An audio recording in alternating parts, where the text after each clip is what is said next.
नमस्कार, आप देख रहे हैं एसआर टाइम। मैं हूं सुनील जोशी। इंदौर का रेलवे स्टेशन। अचानक चारों ओर लोगों की निगाह जाती है। एक शख्स अपने कैमरामैन साथी के साथ इंदौर के रेलवे स्टेशन पर उतरता है। वो शख्स कौन?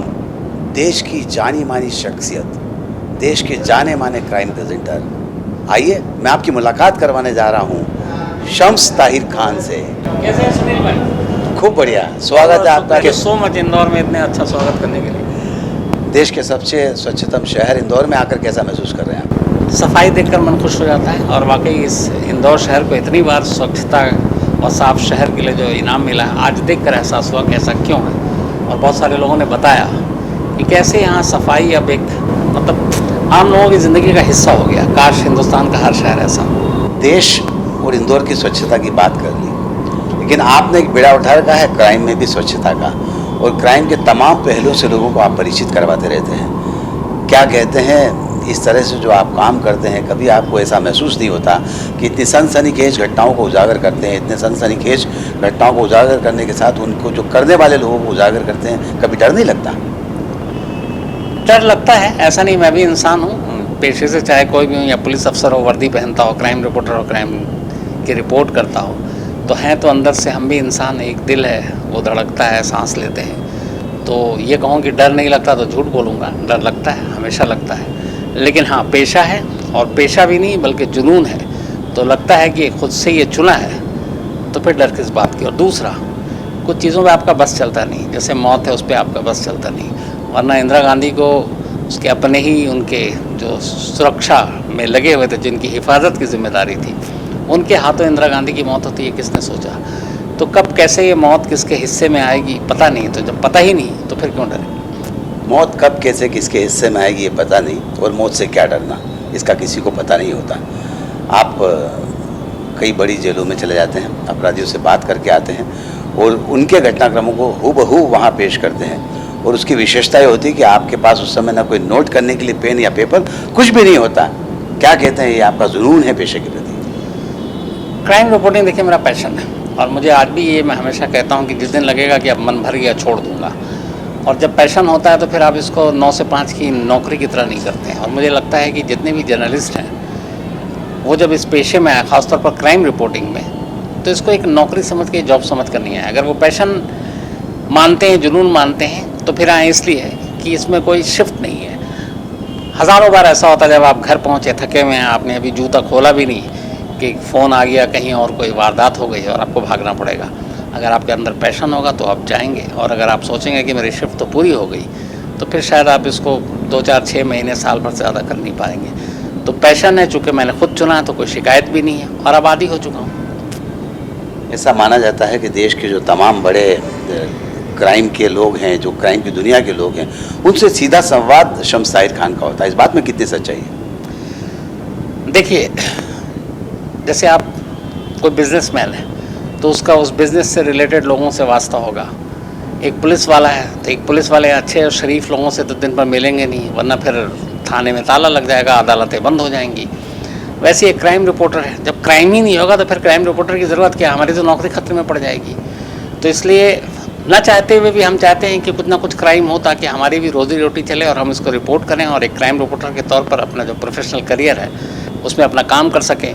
और मेरा मानना है कि इस दुनिया में आखिरी 2 लोग जब बचेंगे तब भी शायद एक क्राइम रिपोर्टर की ज़रूरत पड़ेगी, इसलिए कि 2 लोग होंगे, उनमें भी कुछ लड़ाई होगी। जब लड़ाई होगी तो कोई जुर्म होगा, और जुर्म होगा तो फिर एक क्राइम रिपोर्टर की ज़रूरत पड़ेगी, तो फिर हम वहाँ हाजिर हो जाएंगे।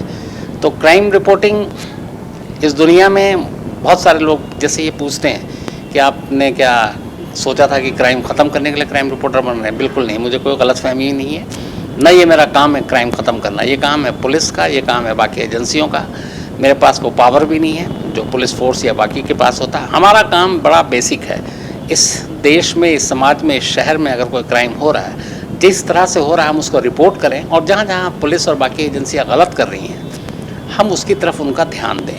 हमारा काम क्राइम ख़त्म करना नहीं है, ये काम उन लोगों का है जिनको ये अधिकार दिया गया। हमारा काम सिर्फ क्राइम को रिपोर्ट करने का है, और इस रिपोर्ट के ज़रिए उस क्राइम से जो लोग रिलेटेड हैं उनमें जहाँ जहाँ खामियाँ या खामियाँ हैं उसके बारे में उनको बताना। देश की पुलिस बड़े अधिकारी जब डी कंपनी तक पहुंचने के लिए घबराते हैं बबलू श्रीवास्तव के पास जाने के लिए बारे में सोचते हैं। शम्स ताहिर खान उनसे सीधे संवाद करके किसी भी बात का खुलासा करते हैं। इसका राज क्या है? मैंने जैसे पिछले सवाल का जवाब यही था कि क्राइम रिपोर्टर का काम या तो पुलिस वालों से है या फिर क्रिमिनल से है या जहाँ क्राइम हुआ वहाँ से है। तो हमारा काम ये भी है कि चाहे वो अंडरवर्ल्ड हो, माफिया हो, गैंगस्टर हो, छोटे छोटे क्रिमिनल हो या फिर बड़े बड़े डॉन हो, उन तक पहुँचना, कोशिश करना, उनसे बात करना, उनका इंटरव्यू करना, या फिर कोई बड़ा इंसिडेंट हुआ है अगर, तो उसके पीछे उनका हाथ है कि नहीं हाथ है, उसके बारे में जो लोग बातें कर रहे हैं उनके ज़ुबानी उनसे पूछकर उसको लोगों के सामने रखना कि इसमें कितना दम है कितना नहीं है। तो जब ऐसी चीज़ें होंगी तो फिर आपको क्रिमिनल से, डॉन से, अंडरवर्ल्ड के लोगों से, माफियाओं से, इन लोगों से बात करनी पड़ेगी क्योंकि आपके पेशे की मजबूरी है। तो हम लोगों का कोई शौक़ नहीं है कि इस तरह के क्रिमिनल से या डॉन से, अंडरवर्ल्ड के लोगों से बात करूं।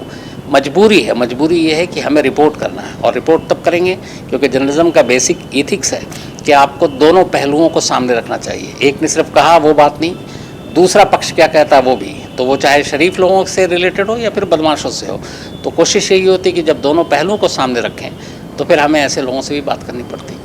शम्स भाई, एक ऐसा कोई केस आपको याद आता हो कि जब आपकी कहानी की वजह से, आपकी खोज की वजह से उस केस में पुलिस को काफ़ी सहायता मिली और पुलिस उसको आसानी से हल कर पाई? तमाम सारे होंगे पर ऐसा कोई एक केस?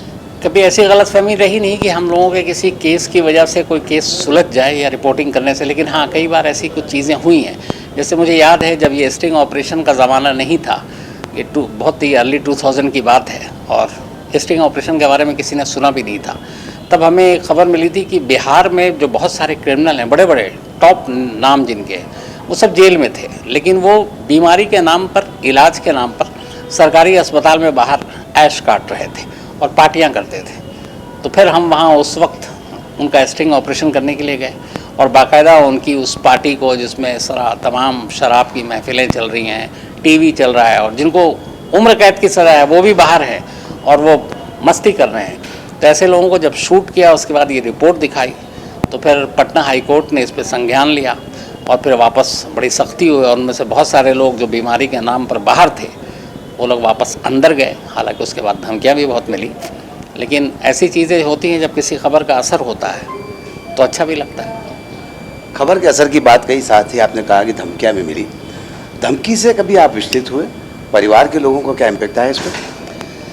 परिवार बहुत सफ़र करती है और मैं सच बताऊं तो 99% धमकियों के बारे में मेरी फैमिली को पता ही नहीं है, ना मैंने कभी शेयर किया, क्योंकि करूंगा तो सिंपल से एक लाइन उधर से आएगा कि ये नौकरी छोड़ो, कुछ और कर लो, कुछ भी होगा रूखा सूखा खा लेंगे, सही सलामत रहोगे तो ज़िंदगी निभा लेंगे।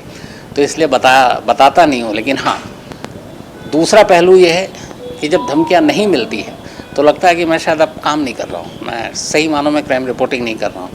क्योंकि मेरा अपना मानना है, ये मेरे एक बहुत पुराने गुरु प्रभात जोशी जी ने कहा था जब मैं जनसत्ता में था, कि ये जो नोटिस आता है किसी खबर के ऊपर कोई भेजता है या धमकियाँ आती हैं, ये एक रिपोर्टर का गहना होता है। तो मुझे लगता है जब धमकियाँ मिलती हैं तो ये एक गहना टाइप का है। जब जब धमकियाँ मिले तो समझ लीजिए आप कुछ कर रहे हैं, और अगर धमकी ना मिले तो समझ लीजिए आप शायद अपना काम ही नहीं कर रहे। धमकियाँ या नोटिस रिपोर्टर का गहना होता है, ये कहना है प्रभात जोशी जी का। उसी बात को अंगीकार कर रहे हैं शम्स ताहिर खान। शम्स भाई, मैंने कई बार देखा है और कुछ लोगों से सुना भी है कि अब आप किसी के पास जाते हैं और बात करते करते उसकी पूरी कहानी को फिगर्स के साथ नोट करके रख लेते हैं और हूबहू उतार देते हैं, उसको प्रेजेंट कर देते हैं। ये क्या आर्ट है? ये शायद मुझे पहले नहीं था, लेकिन पिछले 4-5 सालों में हुआ, जब से मैंने अपने एक यूट्यूब पे क्राइम तक आता है और उसकी मैं कहानियाँ सुनाता हूँ, करीब 1400 से ज़्यादा सुना चुका हूँ डेली रात बजे, मंडे टू सैटरडे। तो उन कहानियों के लिए बहुत रिसर्च करना पड़ता है। अब दो तरह से चीज़ें होती हैं, एक होता है कि आप पढ़कर सुनाएं, एक होता है आप देखकर सामने प्रॉम्प्टर पे जैसे न्यूज़ एंकर पढ़ते हैं। कहानियाँ हमने अक्सर सुनी हैं दादी नानी की ज़ुबानी। तो जब रात को हम लोग सोते थे तो बिस्तर पर लेटे हुए हैं, नानी, दादी, अम्मी या खाला कोई भी आपको कहानी सुना रहे हैं, तो वो कभी कोई किताब या कॉपी देखकर नहीं सुनाते थे, तो वो नेचुरल वे में होता था। तो वहीं से मुझे लगा, मैंने खुद अपनी बेटी को कम से कम 10,000 फर्जी कहानियाँ सुनाई होंगी भूत प्रेत की। तो उसी से लगा कि ऐसी कहानियाँ जो आपके सीधे दिल से निकले और ज़ुबान तक आए, लोग वही सुनना चाहते हैं। तो उसके लिए फिर ये हुआ कि जब इतना रिसर्च करना शुरू किया तो कहीं ना कहीं वो सारी चीज़ें दिमाग में अपने आप जानी शुरू हो गई। तो फिर मुझे कागज़ कलम या प्रॉम्प्टर की ज़रूरत नहीं पड़ी। अब उसका यही फ़ायदा ये हुआ कि अब अगर कहीं मैं जाता हूँ किसी शूट पे, किसी से इंटरव्यू करने, तो मेरे पास कोई कागज़ कलम नहीं होता है, लेकिन हाँ वो जो कुछ बोलता है वो शायद खुद भूल जाए, पर मुझे एक एक चीज़ याद रहती है, यहाँ तक कि एड्रेस, डेट, सब कुछ याद रहता है। तो वो मेरे बहुत काम आता है। और मैं आज तक अपने करियर में, मुझे याद नहीं है कि कभी किसी का इंटरव्यू किया हूँ और मेरे हाथ में कोई पेपर हो या सवाल लिखे हों। मैंने जो भी उस वक्त मन में सवाल आया सीधे वही पूछा। और चूँकि क्राइम रिपोर्टिंग करते हुए आपको हर एक चीज़ की उसमें आप डूब जाते हैं एक तरह से, तो आपको फिर लिखने पढ़ने की ज़रूरत नहीं है। आपको मालूम है, सपोज़ अगर सीमा पाकिस्तान से सरहद पार करके बिना वीज़ा के आई है, तो इतना कुछ कर डाला कि अब सीमा और सीमा के हस्बैंड या उसके पति या कराची में उसका पता है, या फिर सचिन रब्बूपुरा या फिर ग्रेटर नोएडा, इसके बारे में मुझे लगता है कि शायद जितना इन दोनों को पता है उतना मुझे भी पता हो गया होगा। क्या बात है। दादी नानी की कहानी बच्चों के लिए कहती हैं। दादी नानी की कहानी जो होती है, वारदात की कहानी शम्स ताहिर खान की ज़ुबानी है। शम्स ताहिर खान इसीलिए जाने जाते हैं कि वे कहानी को हूबहू पेश करने की क्षमता रखते हैं, और साथ ही विशेषता ये कि तारीख, समय, मकान नंबर तक उन्हें याद होते हैं। शम्स भाई, तमाम अपराधियों का इंटरव्यू करते हैं, तमाम कहानियों को, तमाम राज को आप उजागर करते हैं। ये जो अपराधी किस्म के लोग होते हैं, इनके अंदर भी दिल होता है क्या? मेरा मानना, हर एक इंसान के अंदर जो पैदा होता है एक इंसान के तौर पर, उसके अंदर दिल होता है। उसकी 2 आँखें होती हैं, 2 कान होते हैं, नाक होता है, वो भी सांस लेता है, उसके भी खून का रंग लाल होता है, वो भी खाना खाता है, सोता है, घूमता है, प्यार करता है, नफरत करता है, सब कुछ होता है। 2 तरह के लोग असल में होते हैं जहाँ तक मेरी जानकारी है। एक वो होते हैं, मेरा मानना कि हर इंसान के अंदर एक मुजरिम छुपा होता है। जो शरीफ लोग हैं, अच्छे घरों से आते हैं, वो अपने मुजरिम को अपने अंदर छुपा कर रखते हैं, बाहर नहीं आने देते। जो बाहर ले आते हैं वो फिर क्रिमिनल होते हैं। तो जो लोग अपने अंदर के मुजरिम को बाहर लाते हैं वो फिर क्राइम करने लगते हैं, और जो दबा कर रखते हैं वो उसको अंदर रखते हैं और फिर बाहर से वो बिल्कुल पूरी तरह से शरीफ होते हैं। यही वजह है कि, और इसमें एक तीसरा भी है, कुछ लोग हालात की वजह से मुजरिम बन जाते हैं। वो हैं सीधे साधे लोग, लेकिन कुछ ऐसा हो गया, ज़मीन जायदाद का झगड़ा या किसी के साथ कोई इज्जत पे आँच आई और उसने गुस्से में उसको मार दिया, तो उस हिसाब से वो क्रिमिनल नहीं है, पेशेवर। लेकिन एक होता है जिसे मालूम है कि मैं ये कर रहा हूँ और ये गलत है, और वो उसका शौक़ या पेशा बन चुका है, तो वो क्राइम करता है, किसी को धमकाना, किसी का कत्ल करना, किसी का रेप करना। तो अलग अलग तरह के क्रिमिनल हैं। तो जो पेशे से क्रिमिनल हैं वो तो क्रिमिनल ही हैं। जो हालात की वजह से क्रिमिनल बनते हैं, इसलिए कानून भी उनके साथ थोड़ी सी रियायत बरतता है। तो इसीलिए ये जो हर इंसान के अंदर एक मुजरिम छुपा होता है ना, ये बड़ा मायने रखता है कि वो अपने अंदर के मुजरिम को कैसे अपने अंदर ही कंट्रोल करके रखता है। जो कंट्रोल नहीं कर पाते हैं, फिर हम उसको एक मुजरिम के तौर पर बाहर देखते हैं। संसद पर हमला हो, मुंबई में आतंकी हमला हो, ऐसे तमाम सारे हमले जिनकी कहानी हमने आपकी ज़ुबानी सुनी है, इन सब में से किसी एक क्राइम के बारे में बात करें तो वो क्या और वो क्यों हुआ, और उसके पीछे क्या पुलिस का नकारात्मक थी? देखिए, ये जो होता है ना, कई बार हम लोग एक क्राइम रिपोर्टर के तौर पर, मुझे नहीं लगता कि मैंने कभी पुलिस के फेवर में कोई स्टोरी की हो, बहुत कम शायद अपने 20-25 साल के करियर में। लेकिन कई बार मुझे लगता है कि हाँ, कुछ जगहों पर हम लोग शायद कुछ ज़्यादा हो जाते हैं अगेंस्ट पुलिस के। फॉर एग्ज़ाम्पल, हमें मालूम है कि एक टेररिस्ट को या एक क्रिमिनल को एक मौका चाहिए किसी एक इंसिडेंट के लिए, चाहे वो पार्लियामेंट हो, चाहे वो 26/11 हो, चाहे वो जयपुर ब्लास्ट हो, दिल्ली का सीरियल ब्लास्ट हो, मुंबई ट्रेन ब्लास्ट हो, उनको एक मौका चाहिए। पुलिस को और हमारी जो खुफिया एजेंसियाँ, उनको 365 दिन अलर्ट पे रहना पड़ता है। क्यों? ताकि उनको वो एक मौका ना मिले। उनको सिर्फ एक मौका, इधर 365 दिन की मेहनत, और एक चूक और वारदात या इंसिडेंट हो जाती है। तो यहाँ पे ऐसा नहीं है कि हमारी पुलिस फोर्स ये नाकाम रहती है, बस बात होती है उस एक मौके की।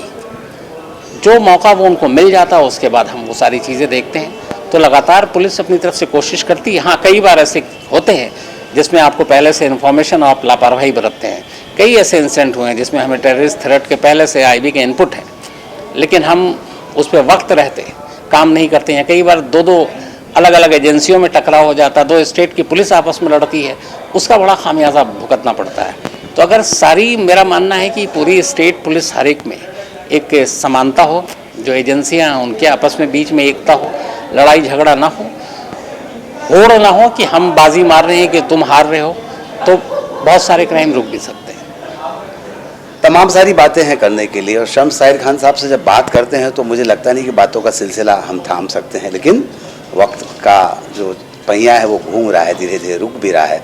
तो मुझे लगता है कि इस बात को हम यही ख़त्म करते हैं। बहरहाल शम्स भाई, हमसे बातचीत करने के लिए बहुत बहुत शुक्रिया।